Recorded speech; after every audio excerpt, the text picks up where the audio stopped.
The Clippers win round one with the Lakers by 10.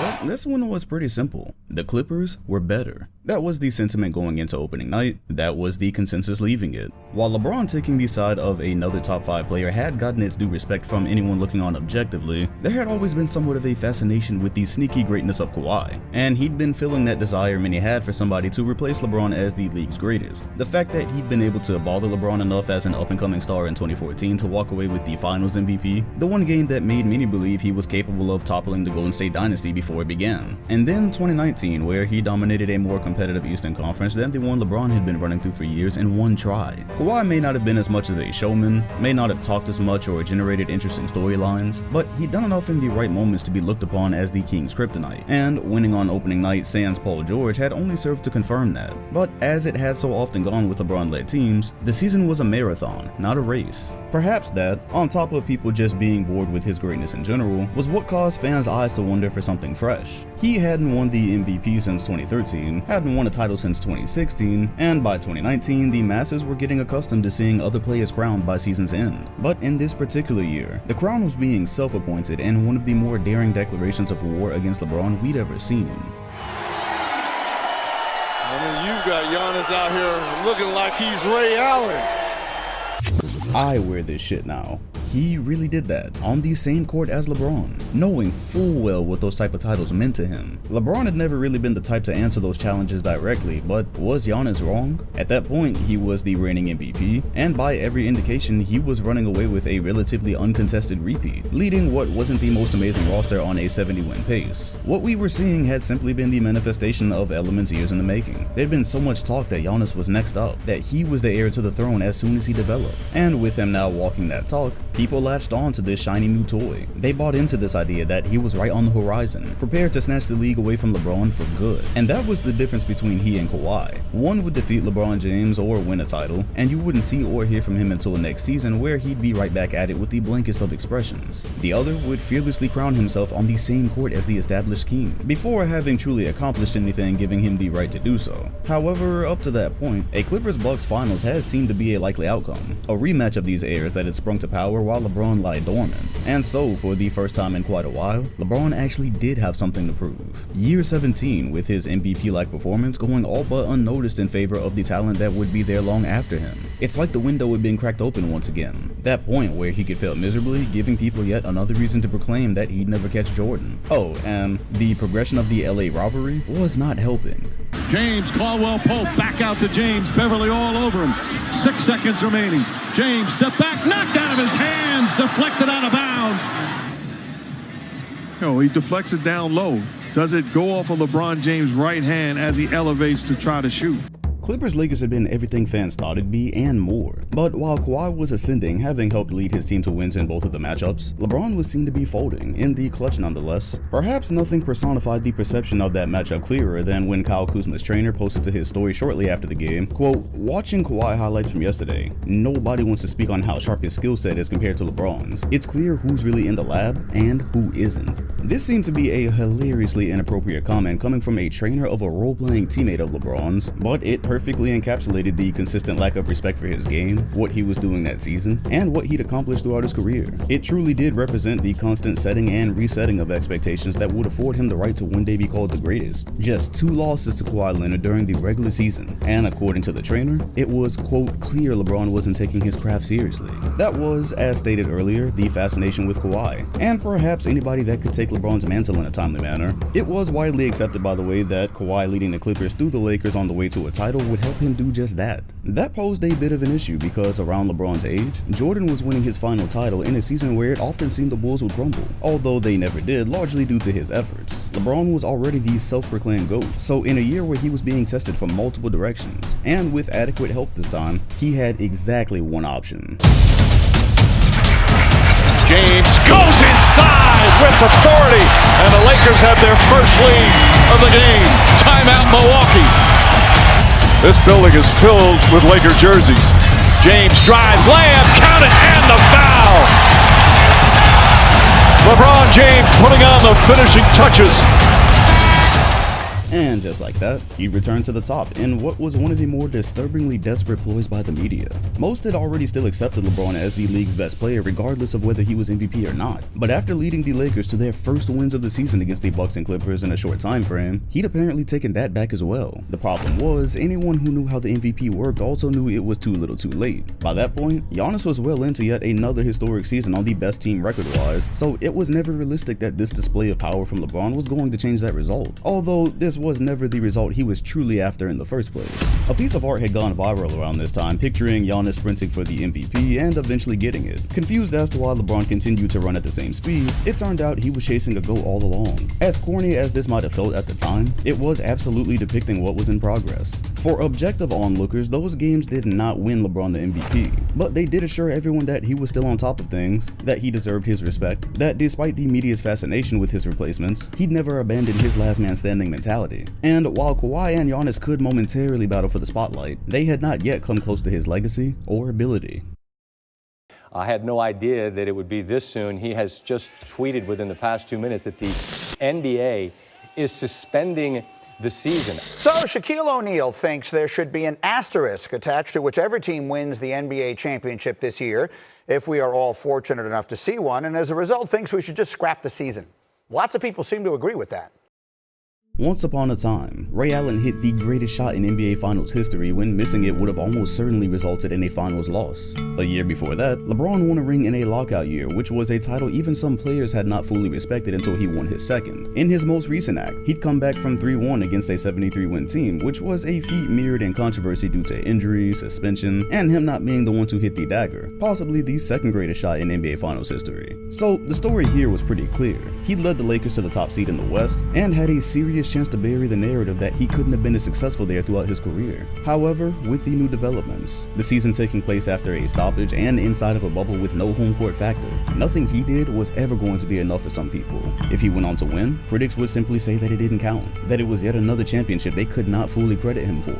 No home court, guys possibly out of shape, everyone's rhythm broken, just not a normal year. And if he went on to lose, well, he'd simply never be the GOAT. Would Michael Jordan have lost with a teammate like Anthony Davis? Yet, the new set of circumstances hadn't stopped their Clippers rivalry from having the same intensity. It was yet another match that went down to the wire, and this one ended with a crystal clear message from the man himself. LeBron on the fly, got his own miss, and puts it up and in! You see the clock, LeBron on Kawhi, down to 4, here's George, he's way outside, a lunging 3, no, rebound Caruso, that's it! Lakers have won! There was a point in the season series where the Clippers had established their expected dominance, and yet as the playoffs drew close, things were returning to their natural order, although nobody realized what that truly meant yet. LeBron besting this Clippers duo, who were a direct challenge to him in the same play, was just proof that the more things were changing, the more they were the same. Different jersey, beard a bit fuller, maybe a step slower, but still totally dominant.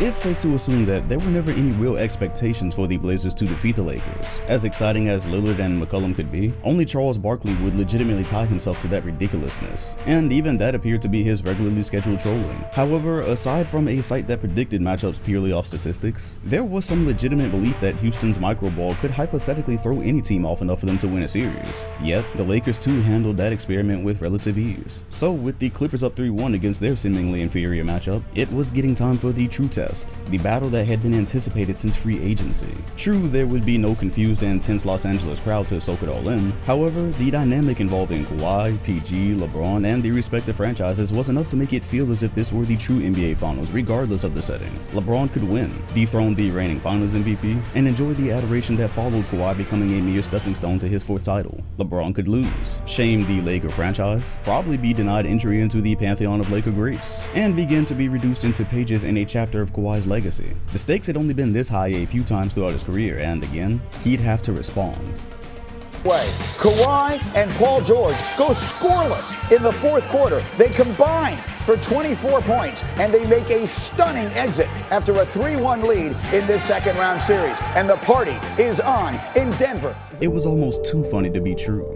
This Clippers franchise, the same one that had been a footnote in Staples and the NBA for all of its existence, the one that had never so much as seen a conference finals, coming ever so close exactly 5 years prior where they also blew a 3-1 lead, the one that had finally acquired the tools to fight back, garnering expectations to at the very least have come within a couple of wins of the NBA finals. They quite literally blew it. The matchup of the century, the story of the decade, it was all right there, and when it was all said and done, they couldn't even show up to the big dance. This growing legend in Kawhi, who just authored an all-time playoff run the year before, fully took on the challenge to beat LeBron instead of joining him in his city. And when the curtains rose to present the West's best, he wasn't there. This is why it would never make sense to claim that LeBron's path was weak, that he somehow avoided the better matchup. The quote, better matchup that barked the entire regular season, squealed when it mattered, pretty much as this cursed franchise has seemingly done anytime they drew close to greatness. At the same time, on the other side of the bracket, Giannis and the Bucks had predictably crumbled to the Miami Heat in the second round. They weren't just beaten, they were dominated. There had been clear flaws in the Bucks' method throughout the season that closely resembled the problems that got them beaten the year before, and Miami may as well have been created just to exploit them. The limitations in the roster showed, the limitations in Giannis's game showed, and just like that, not only was Kawhi toppled with an abysmal showing in Game 7, both players who had taken attention away from LeBron for 2 straight seasons were nowhere to be found as the playoffs advanced to the biggest stages. But with that, admittedly, the Lakers' tickets to the finals and a finals victory were all but punched. There was no story with the Nuggets, no real fear or expectations, just the shock that the matchup even existed in the first place. There wasn't much of a story with LeBron and the coming Heat roster either, most of it being tethered to melodrama involving his exit years prior. Most importantly, neither of these matchups were thought to present a player like Giannis or Kawhi that would directly juxtapose LeBron for an entire series. Miami was a lot more about the whole team as opposed to one superstar. And so, with this anticlimactic closing to the conference finals, LeBron would secure his 9th title match in 10 seasons. Although, the expression he wore at the ceremony sent a clear message. This wasn't good enough.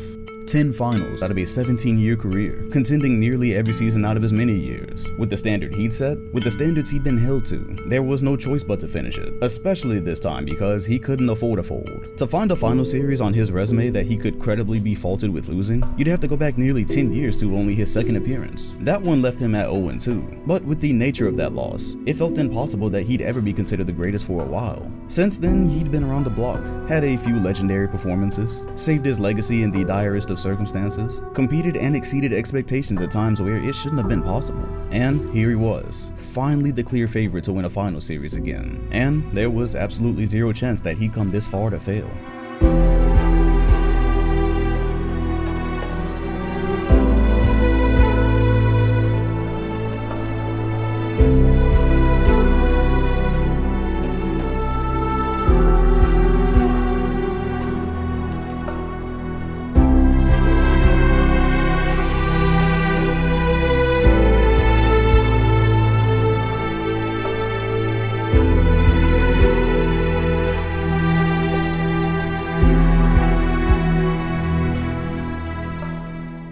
Points, 12 rebounds, 9 assists, 59% shooting. The most effortless looking dominant series that had been put up in quite a while. In the 17th year of his career, at his 10th NBA Finals. A lot of stars in that position would be playing second fiddle by that point, possibly riding the coattails of another young star that had taken control of the scene. And here LeBron was leading it, with that second star, all while adding a 4th Finals MVP with the title to his case. He did it in the Western Conference. He did it as a Los Angeles Laker. And it was a challenge he truly had no business taking on. He could have been loyal to Cleveland and watched the final years of his career breeze away with only a fringe hope that he'd ever contend again. He could have gone to another franchise where access to the pantheon of its greats might not have been as difficult. Yet, he willingly chose to start the end of his career by earning more success where the lights were brightest, when he could have chosen to retire and had a perfectly acceptable case as a contender for the greatest. But that just wasn't good enough. Not for him, not for critics, and for some, it's still not good enough. It never will be, and he knows it, which is why he's glad to be in control of his final act. At age 35, he showed no significant signs of decline yet.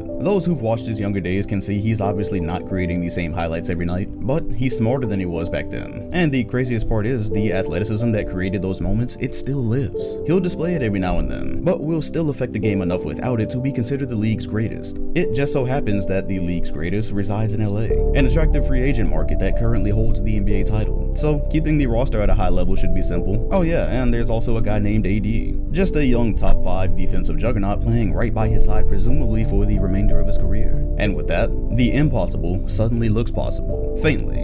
It's shining very dimly off in the distance, but the rumblings of that coveted 6-time champion title are beginning to make waves. A 5th at this point already seems like a major possibility, if not likely. LA has to be the favorites in 2021 at the current moment, even if it changes as the season goes on, which it probably will. But regardless, it's within the realm of possibilities. And if that were to happen, he'd be looking at finishing his career with a possible three-peat in year 19, tying Jordan. LeBron has had so many moments where those talks seem dead that it's improbable that it's even gotten to this point. But if he's currently the best at the end of year 17, and shouldn't look too much different in year 18, especially given that he can continue to offload responsibility to Anthony Davis as he ages, how much longer could this go on? Despite any of what we don't know, there's clearly more story to be written here. Old foes appearing, as one-time championship teammate Kyrie Irving is paired with the player responsible for much of the damage to LeBron's career. The Warriors will rise once again, this time with LeBron wearing the crown in the Western Conference, and the balance of power restored. Oh, the Clippers aren't dead by any means either. A joke? Sure,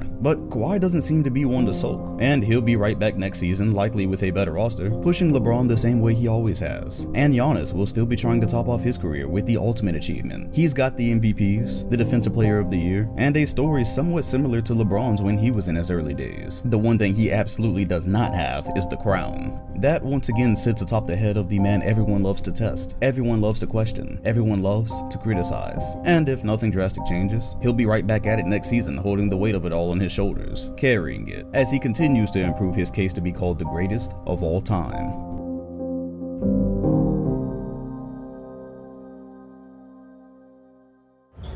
Mama! Mama! Hey, Mama! Oh, I love you. I love you. You're the reason you are the reason why I'm able to even do this, Mom. You don't understand. 16 years old, you bring a little ass, big-headed ass boy into the world. Come on, Mom. Like, everything that you've been through, everything that I've seen, there's nothing that can stop me. Because this shit is right here, this is nothing compared to the shit you had to go through. God is good, God is great. I hope I continue to make you proud, Mom.